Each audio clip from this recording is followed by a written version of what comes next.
Assalamualaikum warahmatullahi wabarakatuh. Bagaimana kabar kalian hari ini? Semoga dimanapun kalian berada selalu dalam keadaan sehat walafiat.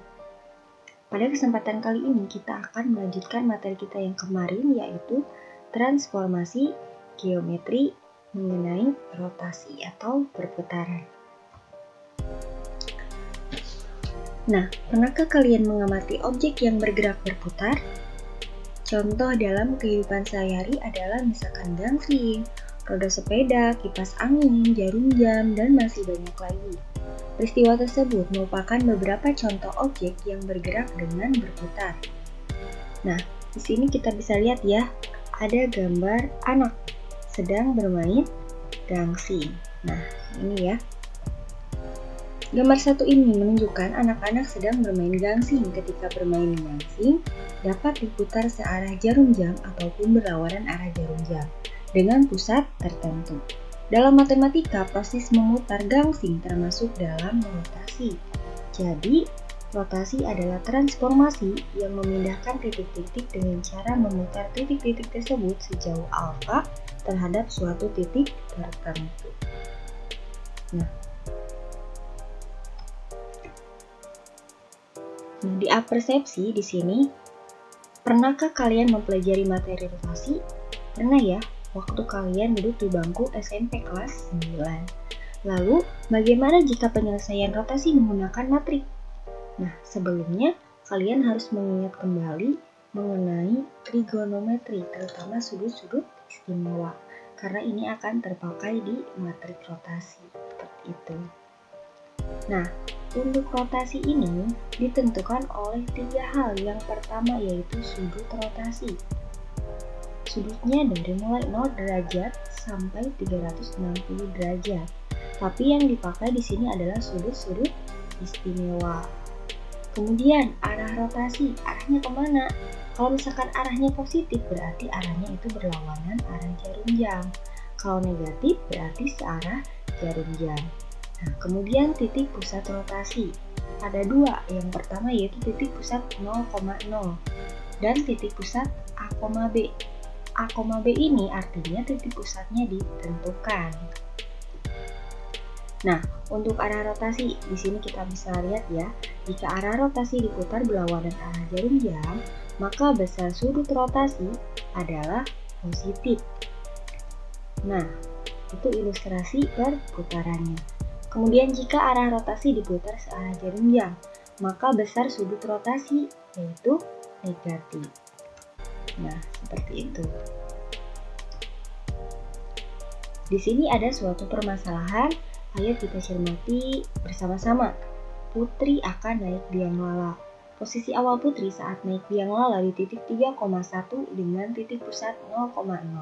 Kemudian, biang lala berputar 90 derajat berlawanan arah jarum jam. Di titik manakah posisi Putri setelah dirotasikan? Dapatkah kalian menyebutkan sifat-sifat rotasi dari kasur Putri? Nah, di sini kita misalkan bahwa koordinat kartesius itu ada suatu biang lala X, Y ya. Kemudian titik awal Putri yaitu di titik P 3,1. Nah, untuk memudahkan di sini kalian bisa menggunakan aplikasi GeoGebra. Nah, untuk titik awal Putri berada di 3,1. Dirotasikan 90 derajat berlawanan arah jarum jam, artinya arahnya ke sini. Nah, di sini adalah titik P aksen, merupakan bayangan Putri setelah dirotasikan. Posisinya di mana? Negatif 1,3. Seperti itu.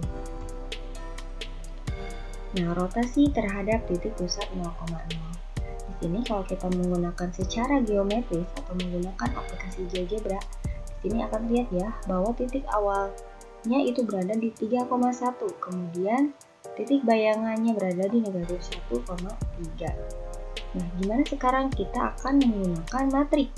Untuk matrik di sini rumusnya titik A, X, Y akan dirotasikan sebesar alfa, atau itu sudutnya, dengan pusat 0,0. Dan akan menghasilkan titik A aksen, X aksen, Y aksen, ditulis dengan A, X, Y dirotasikan dengan titik pusat O 0,0 dengan alfa menghasilkan A aksen, X aksen, Y aksen. Nah, rumus matriknya adalah X aksen Y aksen sama dengan cos alfa negatif sin alfa cos alfa dikalikan dengan XY. XY itu merupakan titik awalnya. Nah, sekarang kita perhatikan contoh 1. Tentukan bayangan titik C sama dengan 3,1 jika dirotasikan berlawanan arah jarum jam sebesar 90 derajat dan berpusat di titik 0,0. Nah, titik awalnya yaitu titik C ya, 3,1 berarti 3 sebagai X, 1 sebagai Y. Akan dirotasikan dengan titik pusat 0,0 dan sudutnya 90 derajat dan berlawanan arah jarum jam. Yang ditanyakan adalah C aksen. Nah, di sini titik awalnya 3,1 dirotasikan 0,0 90 derajat menghasilkan C aksen, X aksen, Y aksen. Kemudian setiap alfa ini kita ganti dengan 90 derajat. Jadi cos 90 derajat negatif sin 90 derajat, sin 90 derajat, cos 90 derajat dikalikan dengan XY. XY-nya yaitu 3 dan 1. Nah, setelah kita ganti alfanya, kita cari nilai sudut istimewanya, maka diperoleh 0 negatif 1, 1, 0. Yang kemudian kita kalikan, di sini ada operasi perkalian matrik yang harus kalian ingat kembali ya. Matrik ini sudah kalian pelajari sebelumnya ya, perkalian matrik. Caranya dengan mengalihkan baris ke kolom ya, baris dikali kolom. 0 kali 3 ditambah negatif 1 kali 1. 1 kali 3 ditambah 0 kali 1. Maka hasilnya negatif 1, 3. Nah, ini merupakan titik hasil bayangan rotasi. Jika dirotasikan sebesar 90 derajat dan berlawanan arah jarum jam dengan titik pusat 0,0. Kayak gitu ya. Nah, ini kalau rotasi titiknya terhadap titik pusat 0,0. Sekarang gimana kalau misalkan rotasi terhadap titik pusat A, B, yang artinya titik pusatnya itu ditentukan. Nah, coba kita perhatikan di sini. Kalau secara geometris menggunakan aplikasi GeoGebra di sini nih, titik O merupakan titik pusatnya. Titik pusatnya ada di mana? Di 2,4 ya. Titik awalnya mana? Titik C. Di mana titik posisi awalnya? 3,1 gitu ya. Menghasilkan titik C aksen. Titik C aksennya berapa? 5,5. Nah, sekarang kita akan menggunakan matrik. Titik AX, Y akan dirotasikan sebesar alfa dengan pusat A, B dan akan menghasilkan titik A aksen, X aksen, Y aksen dengan AX, Y rotasi A, B artinya titik pusat A, B, alfa yaitu sudutnya menghasilkan A aksen, X aksen, Y aksen. Nah, rumus matriknya ini ya, cos alfa negatif sin alfa, cos alfa dikalikan dengan X kurangi A, Y kurangi B ditambah AB. Nah, AB ini merupakan titik pusatnya. Nah, sekarang coba perhatikan contoh soal. Tentukan bayangan titik C 3,1 jika dirotasikan berlawanan arah jarum jam sebesar 90 derajat dan berpusat di titik 2,4. Nah, alternatif penyelesaiannya diketahui koordinat titiknya yaitu 3,1. Dirotasikan berapa? 90 derajat dengan titik pusatnya 2,4 ya. Nah, bayangan titik yang setelah dirotasikan adalah, nah kita gunakan rumus yang ini, rumus matrik rotasi. Yang kemudian setiap alfanya kita ganti dengan 90 derajat. Cos 90 derajat, negatif 90 derajat, sin 90 derajat, cos 90 derajat. X-nya kita ganti dengan 31, kemudian AB-nya 24-nya, jadi 3 dikurangi 2, 1 dikurangi 4 ditambah 2, 4. Nah, di sini kita cari nilai sudut istimewanya, kemudian kita kalikan dengan 1 negatif 3, hasil pengurangan dari matrik 3 kurangi 2, 1 kurangi 4 ya, ditambah 2, 4. Nah, di sini ada perkalian dan penjumlahan matrik. Yang pertama kalian harus kalikan dulu. Menghasilkan 31, lalu ditambahkan dengan 2, 4. Jadi 3 tambah 2, 5, 1 tambah 4, 5. Nah, ini merupakan hasil bayangan rotasi titik C jika dirotasikan 90 derajat dan berpusat di titik 2,4. Seperti itu. Nah, Apa yang dapat kalian simpulkan mengenai materi rotasi? Dapatkah kalian menentukan koordinat bayangan hasil rotasi dengan matri? Bisa ya.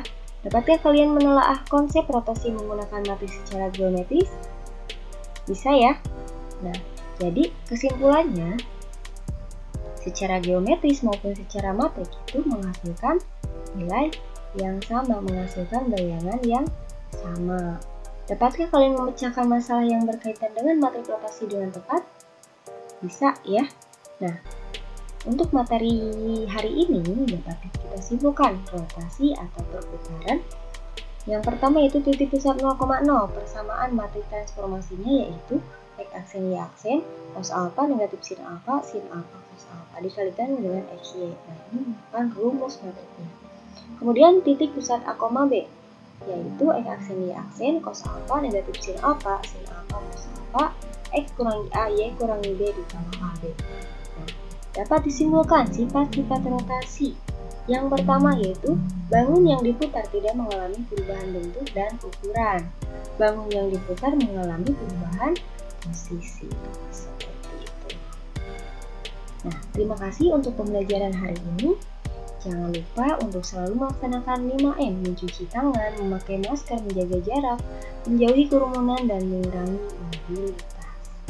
Sekian untuk pembelajaran hari ini. Tetap semangat dalam belajar. Wassalamualaikum warahmatullahi wabarakatuh.